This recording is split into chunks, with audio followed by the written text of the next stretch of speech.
Hello, everyone. My name's Jan. I work at Talkwalker. It's an AI-enabled consumer intelligence platform, and I'll be your host for the next hour. So thanks for joining us today for our panel discussion on food trends in the UK and how consumer intelligence can help brands get closer to their consumers. Today's agenda is fairly simple. I'll start by drawing a quick picture of today's state of the consumers in the food industry. I'll then give a lightning presentation of the top 3 trends that Talkwalker and Twitter identified in our reports, and then I will hand the mic to our experts for the panel discussion. If it all goes to plan, we should have just enough time for a live Q&A at the end of the session, so please do drop your questions in the Q&A box. So without further ado, let's get into it. Pre-pandemic, pre-COVID, business was pretty good. 43% of all organizations said that they met their customers' needs on a daily basis. But then things started to change a little bit. We started talking about reimagined consumers, those consumers who said that the pandemic caused them to reevaluate what's important to them in life. And 50% of those consumers did not find satisfaction with most brands they engaged with. And now, today, we noticed a 17.5% decrease in overall mentions of positive customer experiences across all social media in the last 2 years. So after analyzing millions of conversations online about food brands, we realized that there is actually a massive gap between brands and consumers. So if we take sustainability, for example, only 33% of conversations are aligned between consumers and brands. That's 54% that is completely ignored by brands. So brands are clearly wasting time on messaging that doesn't resonate with their consumers and missing out on the conversations that do matter to their audience. It's quite a known fact in the CPG food industry that consumer preferences are evolving quite quickly, and the pandemic just accelerated that phenomenon. Twitter data over the last year revealed that even though sustainability has been around for years, the conversations are still on the rise. That's 13% more compared to 2020 for this year. And 46.5% of those conversations are led by Gen Z, which demonstrates the generation's commitment to improving the way we source, use, and recycle food products. But overall, consumers just expect brands to be more accountable, more responsible, and we see things like food and packaging waste being a growing concern now. So, after carefully listening to millions of food conversations, we partnered with Twitter to identify the 3 biggest trends that will rule over 2022 and beyond. Understanding those key trends is very much key to just follow how the food industry will evolve and how brands can create success in this space. So now let's dive into the trends.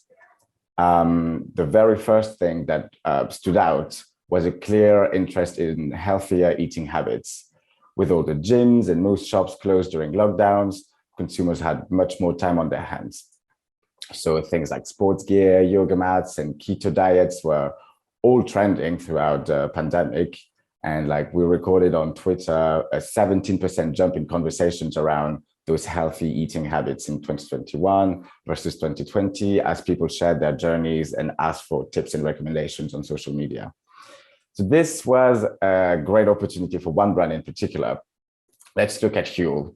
The meal replacement brand managed to increase its sales by 75% during the pandemic. It's pretty massive. With a simple and quite inexpensive tactic, they leveraged the power of UGC and influence marketing.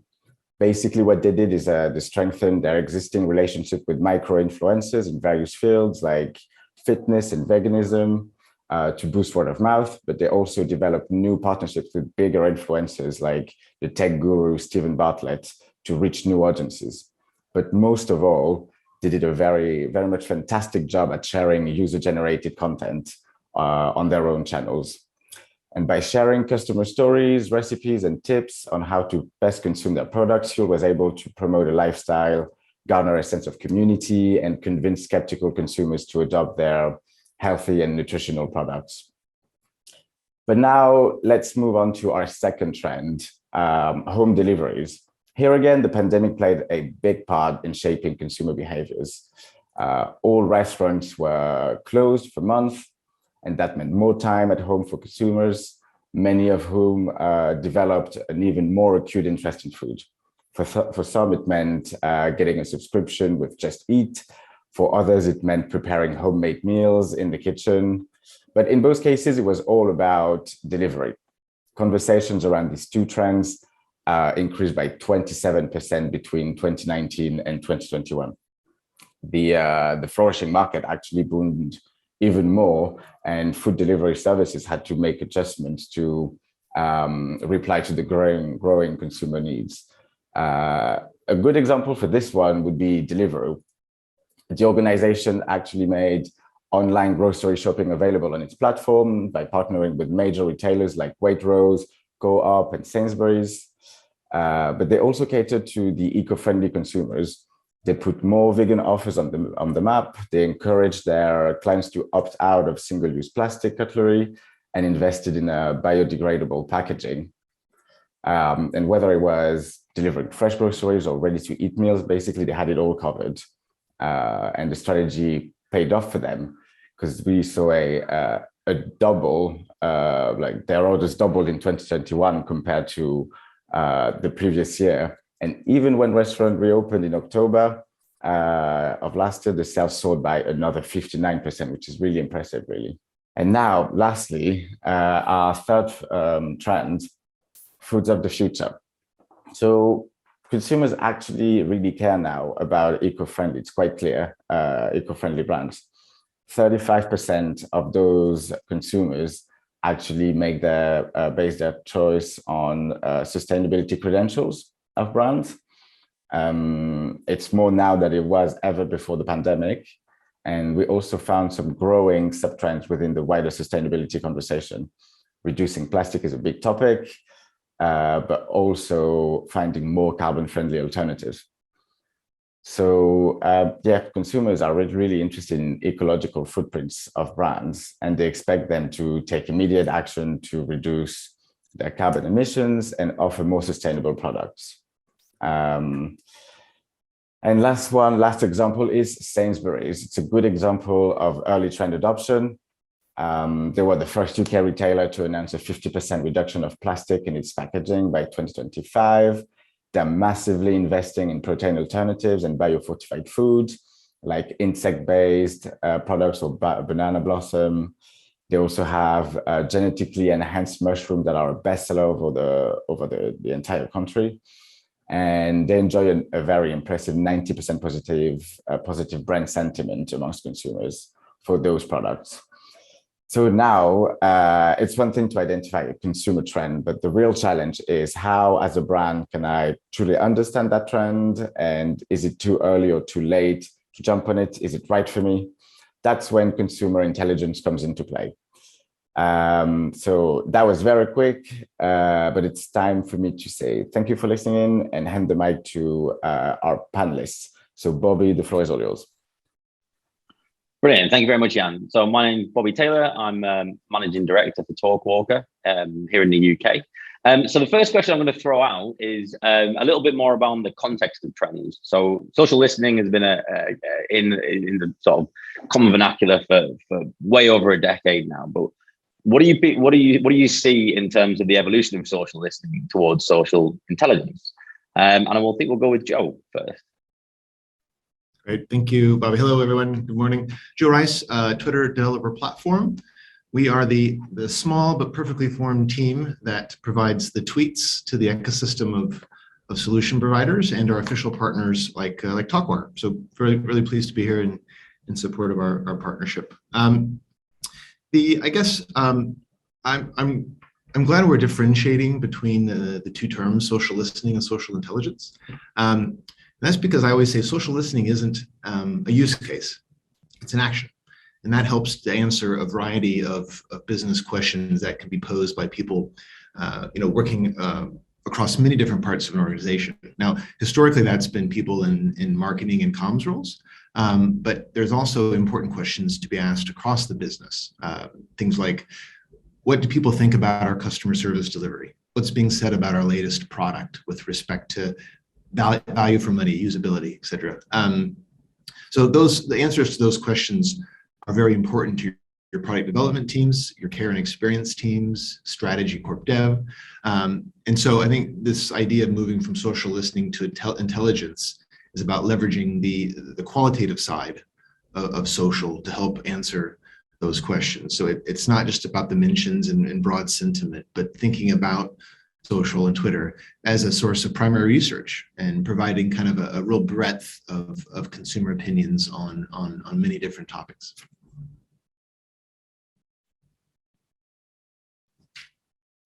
You're on, I think you're on mute there, Bobby. Sorry, my space bar isn't working. So yeah, thank you very much for that. And I'll go to Alice next, because that obviously segues quite nicely into some of the work that you and the team do. Sure, yeah, thanks, Bobby. So my name's Alice, and I'm an associate director at Discover.ai.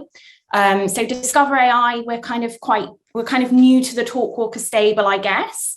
But this is a really interesting kind of question to kind of get, because we at Discover.ai, we basically do strategy work, we do insight work. So what we're trying to do for clients is we're trying to kind of answer strategic challenges, and really a kind of integral part of that is getting really rich, meaningful data that's coming directly from the consumer.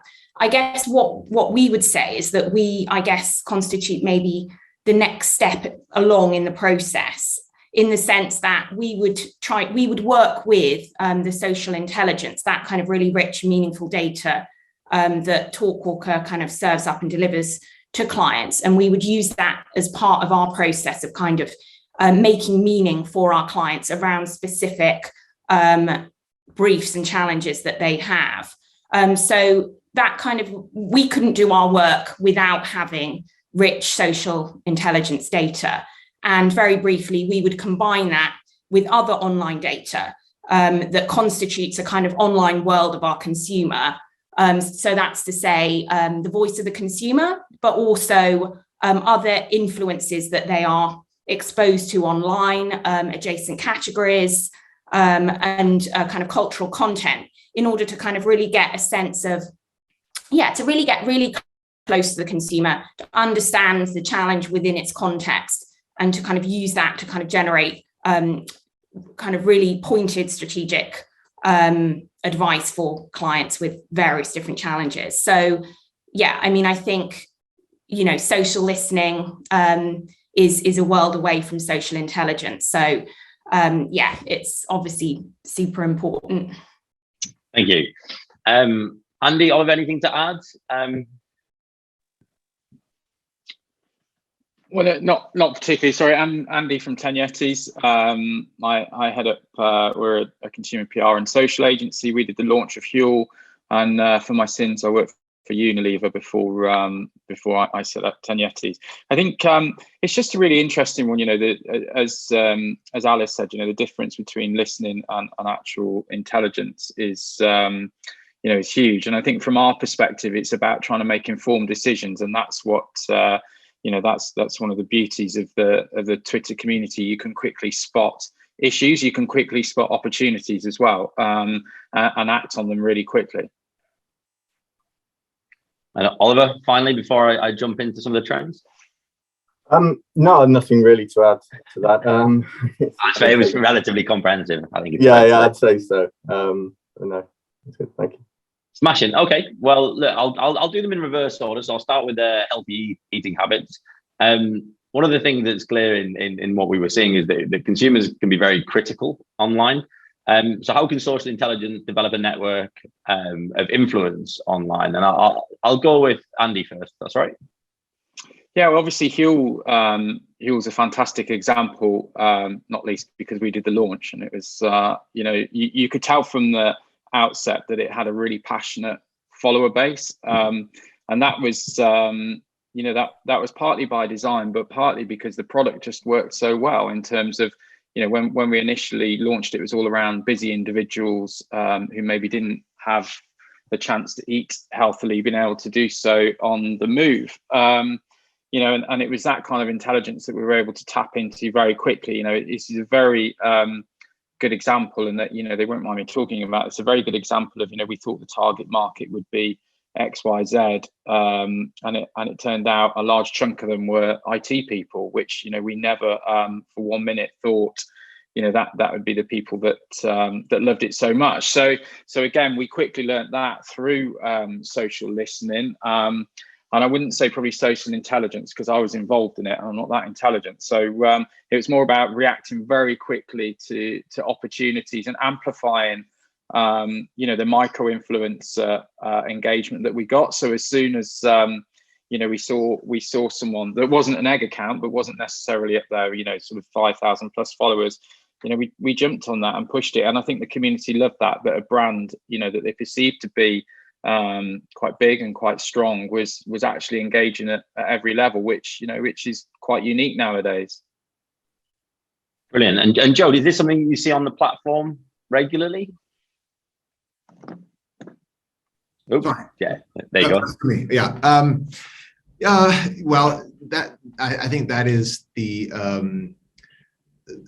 potential and the struggle of Twitter, is that there's so much there. You know, there's 500 million tweets, give or take, every day on just about anything and everything. And so to my earlier comment about the qualitative nature of it, the technology and the improvements in things like AI and NLP, I think have helped researchers understand more about all that unstructured text. And now is, if you think about this, I guess we're observing this slow evolution of market research from question-based to observational approaches, and that's looking at what people are saying organically, unprompted, especially as surveys continue to be a challenge for people to, you know, completion rates.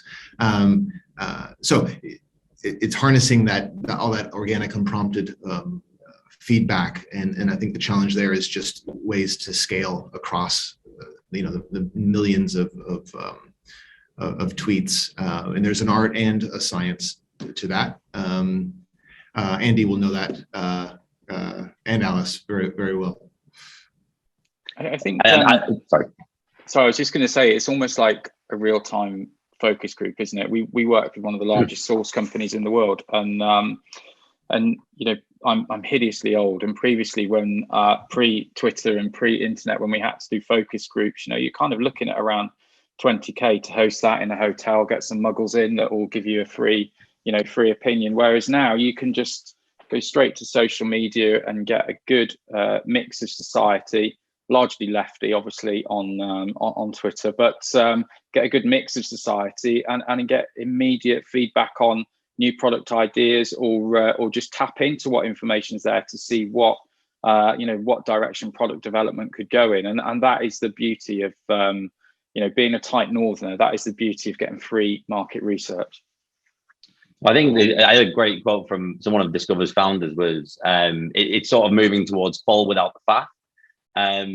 So Alice, have you got anything to bring in on that? Because that's one of the principles on which Discover was originally set up.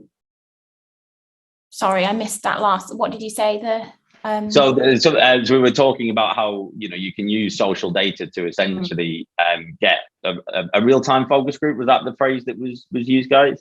And I was saying that Jonathan set up Discover.ai, who so one of the founders, on the basis that he was doing so much market research, he was taking so long. By the time you had the answer to the question itself had changed. So yeah, I just thought if you had any thoughts on that. Yes, absolutely. And I think also as well, what you're getting spontaneous commentary. So a lot of the time with focus groups, obviously you're trying not to, but you're directing consumers towards particular topics. Whereas I think one of the really nice things about kind of something like Twitter is this is spontaneous conversation that's coming from the consumer. You're not directing it at all. And also the other thing is that there's just so much more. It's at huge scale. So that's much more than you'd ever get in a focus group. So I think there's something, that's really, really valuable about that. And also that you can capture different facets of consumers' lives as well. So one of the kind of really key things about what we do and our approach is to always go beyond the client's immediate challenge, to kind of see what consumers are thinking and saying and doing in other parts of their lives as well, and then thinking about how that can ladder back to your particular challenge, because that's often where you're going to get the stretch that you need. Because, you know, if you're trying to innovate or you're trying to do something that's future facing, you know, you need to go beyond what consumers are saying about your that particular challenge, to kind of try and triangulate and think a bit further forward. So yeah, it's hugely valuable. And Oliver, how about yourself? What are your thoughts on this? Yeah, sorry, I should say Oliver, Insights Director at Convosphere. We're a sort of social first market research agency. So we answer business objectives, client questions, but on a kind of global scale across any market, any language. Really, I mean, I agree with everything that's been said about, you know, what we're dealing with here is sort of qualitative insights at a quantitative scale, but I would sort of counterintuitively add a note of caution that often we need to be as aware of social's limitations as we do of its capabilities. Now, to my mind, capabilities far outweigh limitations, but we just need to be mindful that sometimes what people are saying, and that's what we're kind of dealing with a lot of the time, doesn't portray or evoke the deeper emotional drivers of why they're saying what they're saying. So there is very much room, I think, for augmentation of different research methodologies together to get a really fully rounded picture of what's happening within any category, within any consumer group. One will provide signals and the other can be used to sort of deep dive and you know, prove those out, sort of thing. So what we're doing with Trend is exactly the same thing. We want to triangulate signals, ratify them by different research techniques, and social should be very much at the forefront of that, and very much part of the mix that sort of ratifies any other signals we're seeing from elsewhere. So just a point of caution. Oh, it's a fair point. Nothing exists in isolation. Andy, so I'd like to pick your brains based on the Huel experience about the I guess the community and the value of the community. So not just the trend that's happening in the moment, but who are the people that are having that conversation and how that spreads out. What was your experience at Huel as you look more at community rather than the trends itself? Well, I think it's a really good example of a terrible wanky phrase, going social first, in terms of you know, Huel was an instant success on social media. All right, that wasn't an accident. The people behind it, you know, Julian are really switched on. You know, he'd sold a business before, knew exactly what he's doing and how to build a community. But that power was, you know, was amazing to see how it was harnessed. You know, almost, you know, before the actual media push, the social media side of it really took it to a level where it was on people's agenda. I just thought, you know, in relation to Oliver's point as well earlier, there is a real need for us as marketers to realize that, you know, people lie, don't they? And what people write and say on social media, you know, in no way reflects actually what goes on. You know, if we believe social media, you know, Jeremy Corbyn would be prime minister, and Donald Trump, you know, would never have been president. So I think this leads us on to maybe a path where people talk a great game, don't they? You know, about how they're going to eat healthily and do X, Y, Z. And, you know, the pandemic allowed people to do that because they had a bit more money during that time because they weren't going out, and they were able to go and use their local butcher and do whatever in their local organic veg shop. But fast forward to now, and cost of living crisis. I think this month is the month that PAYE and all that goes up in the UK wage packet. It'll be interesting to see how that translates forward in terms of consumer spending and how much that data moves. You know, people are saying they're going to do, you know, this, that, or the other and be great in their shopping purchases, but you know, what will be the reality? And I think that's a great. I should just point out, we no longer work with Huel, so I'm not just bigging them up, but you know, this is a great opportunity for Huel as well. You know, it's a really cost-effective way to get all of your to get all of your nutrients that you need from your every meal. And Huel taps into that community on social media brilliantly for that. I think that's a really visceral example of where you're essentially using the power of social intelligence to understand the context of why people are doing and saying and what they're doing, and then that allows you the opportunity to respond. Sorry, Joe, you were going to say something. No, I think the focus here on what people are saying, what they're actually typing out on Twitter, or photos, images they're sharing. I think the follower graph is probably one of the more underutilized assets of Twitter to understand relationships, audiences, communities, and to infer interests as a group, not at the individual level, of course, but to Andy's point earlier around, they surprised there was this IT or tech community that was really into the product. So, I think a part of this social intelligence game is knowing the right social source for what you're trying to find out. It isn't always Twitter. Mumsnet can be great. Reddit can be great. TripAdvisor, if you want to, I guess you can call that social. So I think it's not necessarily putting all social together, but understanding what question you're trying to ask. Where is your type of user more likely to be? And then, again, back to a bit of art and a bit of science is that kind of triangulation of data sources. And maybe I think Twitter's pretty good, though. Back to Twitter for a moment, is helping to maybe focus groups. If you're gonna go off and do that, you get the breadth first before you go into that primary. We're surveyed to death these days, and I tend to think, and I'm told often, that a lot of surveys can get half their questions answered by starting on social first, which saves some time and effort. So that's where you can talk about AI and NLP all you want, but you still need a researcher there who understands the strengths and weaknesses of these different data sources and when to use them. And Alex, do you want to expand on that? Talking about some of the weird and wonderful corners of social that sort of complements something like Twitter? Sure. Yeah. I completely agree, and that's why I was nodding. And I think that was really the foundational kind of principle of what we do at Discover.ai. So there's amazing content out there. People are saying lots of weird and interesting things. But what we try to do is to curate that data set. So whenever we have a client challenge, we always think about, rather than listening to everything and trying to make sense of that, we always think about what are those data sources that are gonna answer this question, that are gonna bring richness, that are gonna be appropriate to this challenge and to this particular type of consumer. So social media data is hugely important there. And even with that, we would use search terms to kind of generate and to kind of capture the right sort of data from social media. But then that would then be triangulated with, as I was sort of mentioning before, other online sources that are going to help us to understand that challenge in a richer way. So that can mean consumer like blogs and forums. It can mean kind of what's going on in other categories that we can learn something from.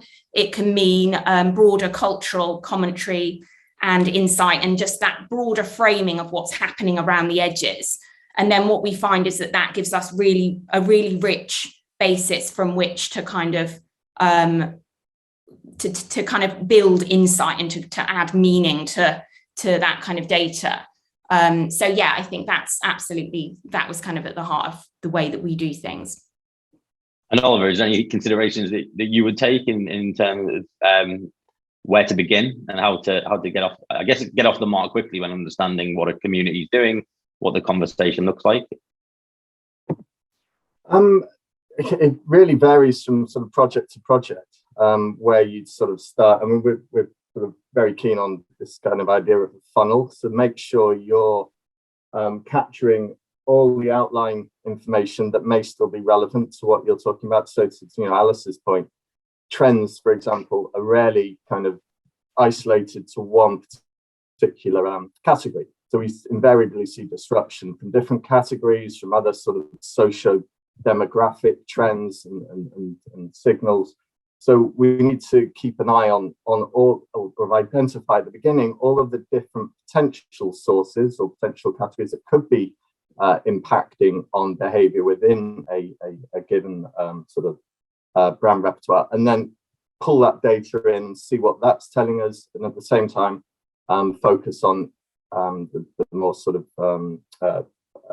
focused conversation around the brands that we're looking at. So it's really trying to be right at the beginning, really universal, but then identifying as we go down all of the different relevant signals as they emerge.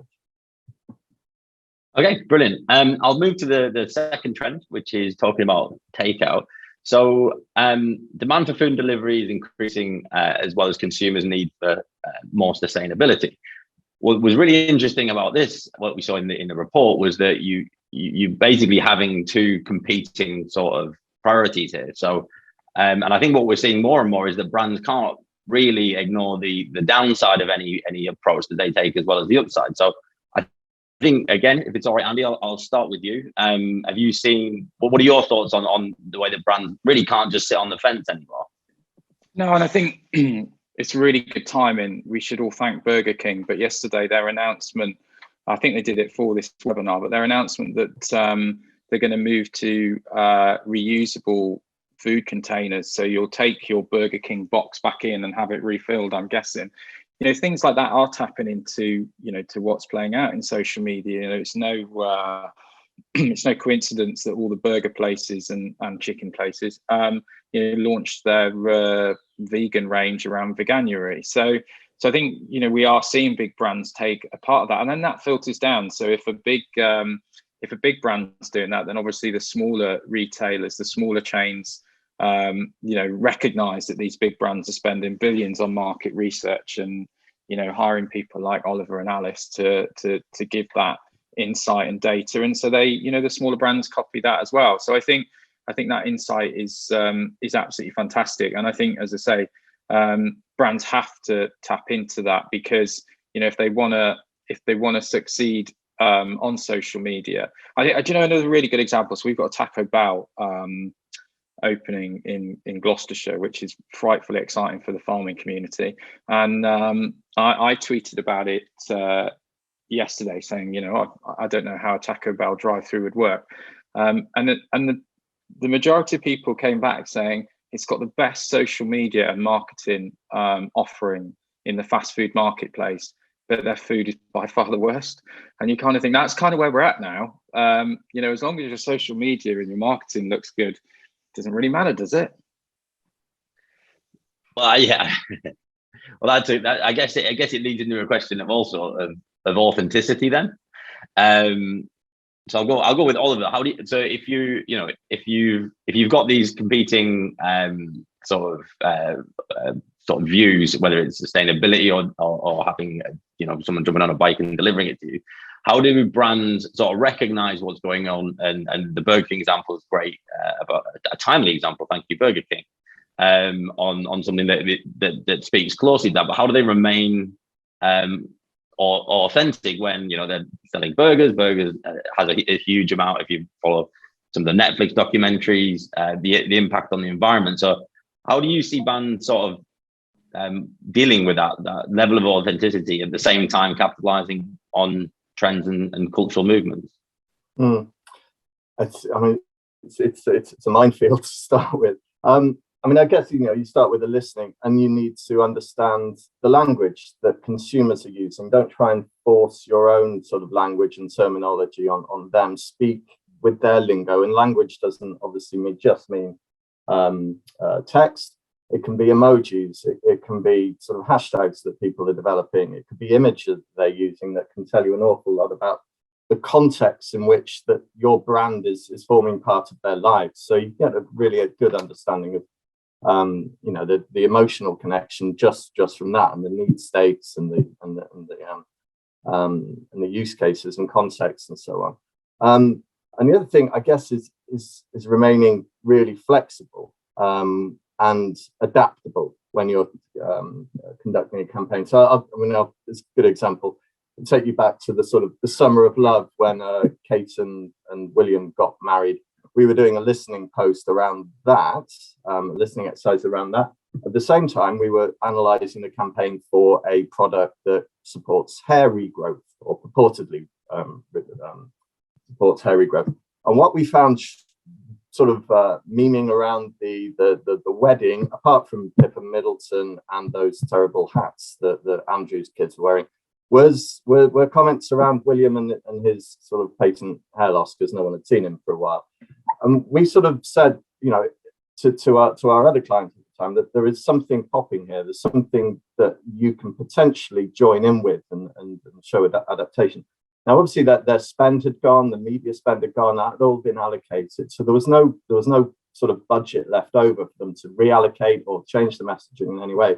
But what social gave them, and the fact that they've been listening to all of these things, gave them an ability to sensitively, empathetically engage in those conversations and actually generate some volume and some goodwill on the back of it. So that's a long way around as sort of answering the question, but yeah, be empathetic, really understand how the consumers are relating to your brand, and then help piggyback that to be more salient to them.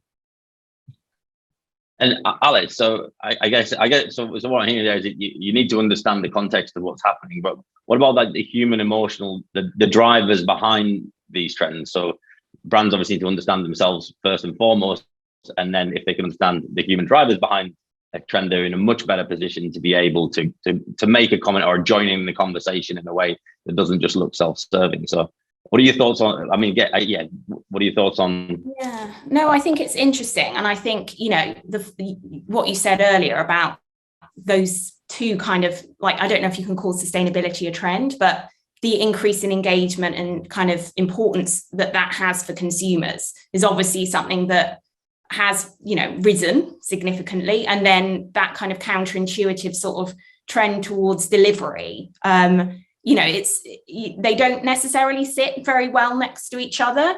But I think, the fact is that I think they speak to two different needs, I guess. So if we did quite a big piece of work for a quick serve pizza brand, and they were actually looking at collection as a rising collection. So obviously delivery has had a massive spike, but also collection, going to collect that pizza from that shop, that's also risen. So we were kind of commissioned to try and understand that kind of parallel trend and to pull that apart and kind of see where that sits alongside delivery. And in the context of that work, what we really found was that, this kind of drive towards sustainability, obviously that's speaking to a kind of desire in the consumer to kind of do good, to kind of live responsibly, to be a good citizen, to contribute to the world around us, which is one kind of particular need or desire. And then alongside that, I guess delivery and collection to some degree as well, they're speaking to a different need. That's about convenience, but also in the context of the pandemic, there was something of the kind of like luxury or treat around that experience of delivery or collection. So it's like there are two really fundamentally different needs that do sit kind of in countenance to each other, but that actually also exist that can exist and do exist in the same consumer. So I think what was kind of interesting there was that actually, what consumers were looking for was they were kind of looking to meet both needs. They wanted to have this, treat, this, experience that was going to add something to their lives, but they want to do it with as little compromise as possible. And I think that's where consumers are kind of looking for brands to really take the lead in terms of rethinking how they do things. So I think one of the key kind of consumers have quite a good filter for kind of brands that kind of play lip service to things and kind of do do things that are kind of following a trend. And I think they are much more engaged with brands that kind of take that and have a vision about what they're trying to do. So what we found was that actually consumers were really quite engaged with sustainability and increasingly engaged in what that means, and what can be done. And we're kind of really looking for brands in that space to kind of have a kind of really strategic vision as to how they were going to improve the process of what they do. So as a fundamental part of that, what came up quite a lot was this kind of holistic idea of kind of supply chains and tech innovation, and also like changes in like the way that things are done. So for example, kind of what you mentioned earlier, Deliveries, kind of getting rid of plastic cutlery is one small part of that. But it's this kind of idea of kind of having a holistic vision of how you're going to improve things and how you're going to lead that conversation, I think. And I think, that's where you're going to find what consumers are looking for, less of that compromise between kind of convenience, pleasure, and also that kind of desire to do your bit, I guess. So that's sort of what we found. And Joe, do you see the communities on Twitter holding brands to account when it comes to what they stand for and what they're pushing forward? Well, I guess one comment to follow up with Alice, and this has to do with trends and brands some brands almost are too good at understanding trends. And I think, this focus on trends leads to overstepping. And I saw that a lot with this idea of purpose, which I heard a lot about last year. And how, this sounds awful, but every brand wanted to be there for their customers during COVID and lockdowns. That makes sense, but a lot of them were almost pushing too much into people's lives. Andy would probably say, well, it's just a taco. It doesn't have to be a heart-rending moment. So I think, I'm absolutely no expert in the marketing side of Twitter's business, but I would say to people, if you've got great tools for understanding trends, I'd be careful about chasing novelty when it comes to your marketing messaging. It's one thing if it educates you about how you can adapt your taco with guacamole or sauce for the next launch in 6 months to a year, but probably another about how you talk about that more broadly. And I guess the final simple thing is brand building takes a lot of time and a lot of kind of patience, repetition.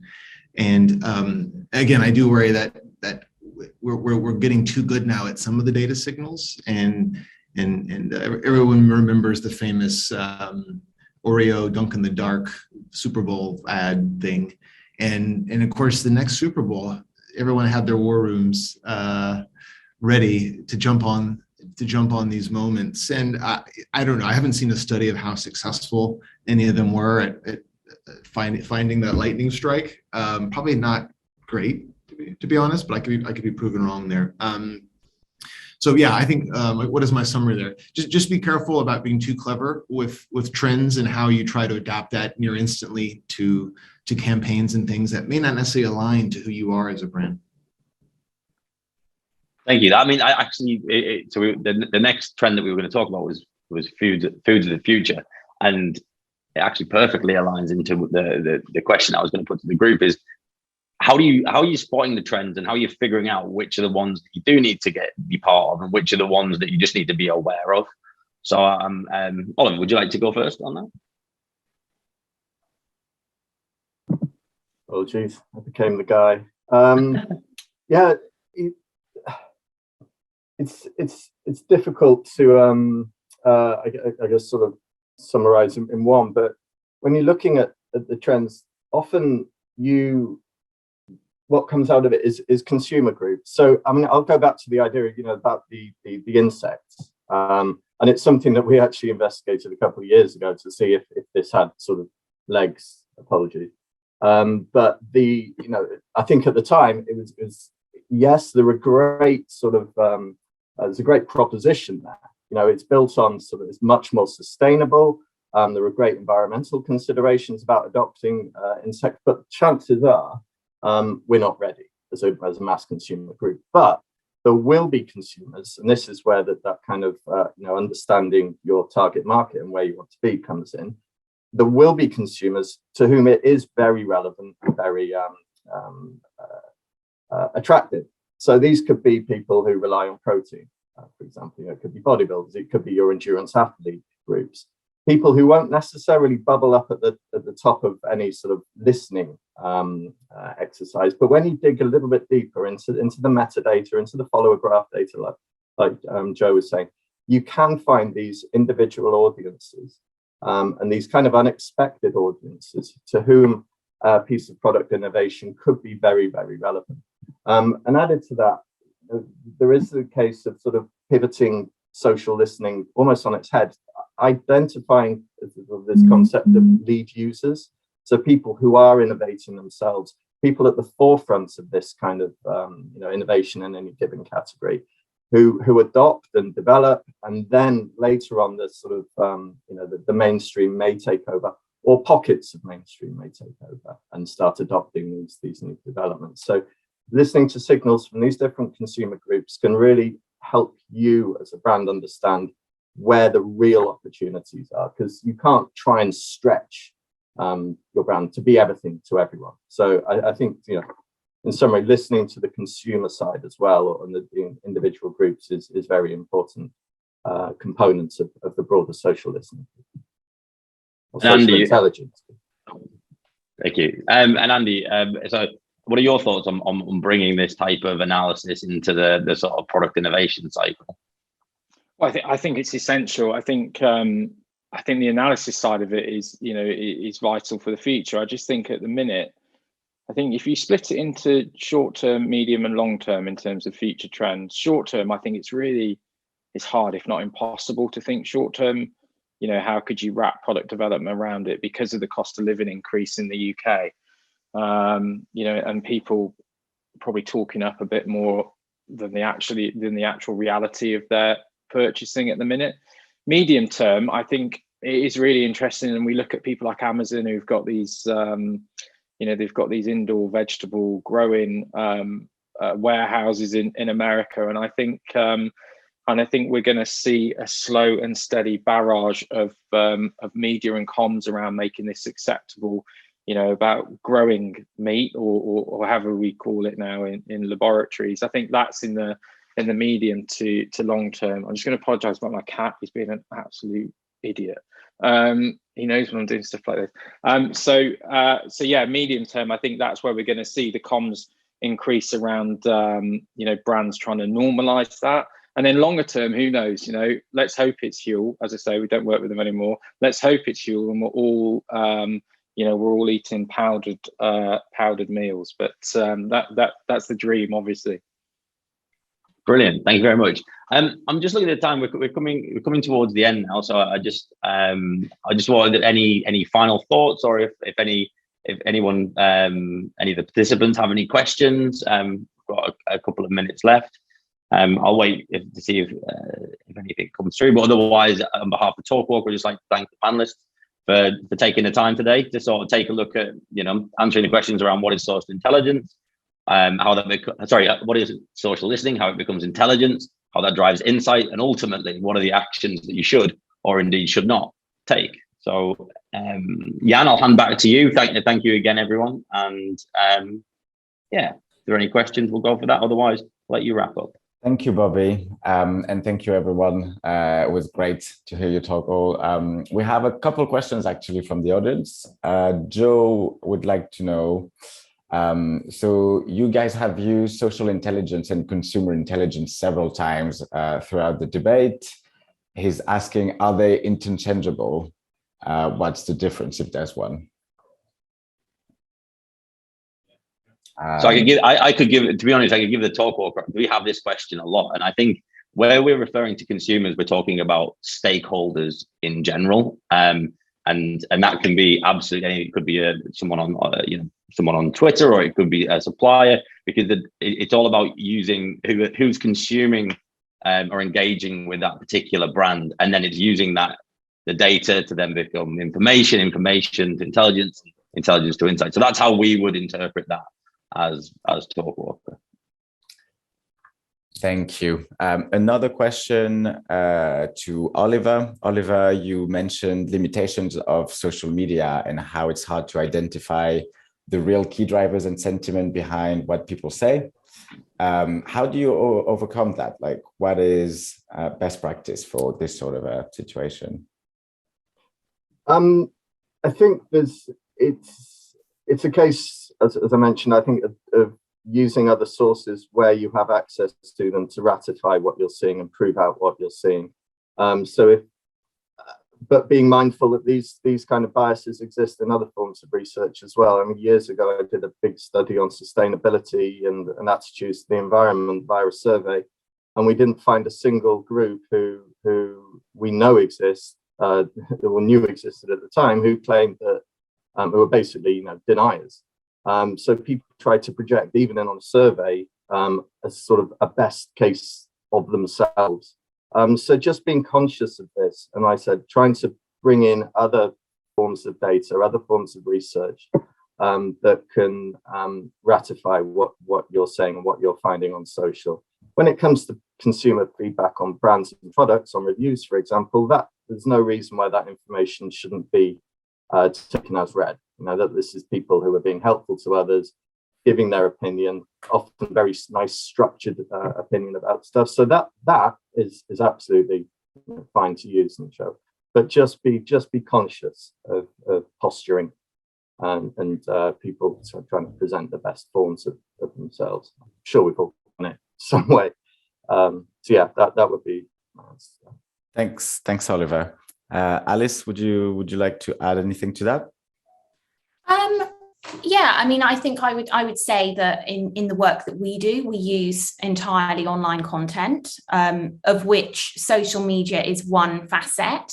And I think where we get around that issue is through that kind of process of curation and that process of kind of looking across different types of data in order to kind of get a kind of more holistic view of what's going on. So, as I mentioned, it would go beyond just the consumer voice to kind of try to capture some of the kind of stuff that's going on more broadly in culture and in kind of cultural output and content, trying to understand what's happening in different categories, trying to understand what different voices and opinions are out there. And I think that's how you can get past some of the issues around just relying on social data and just relying on consumer voice.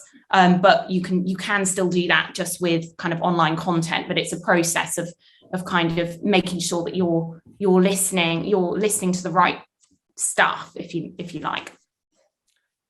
All right. Well, thank you, Alice. Thank you, everyone, all of our panels for a great discussion. Also, thanks to our audience for logging in. If you have any questions, please do send us a message.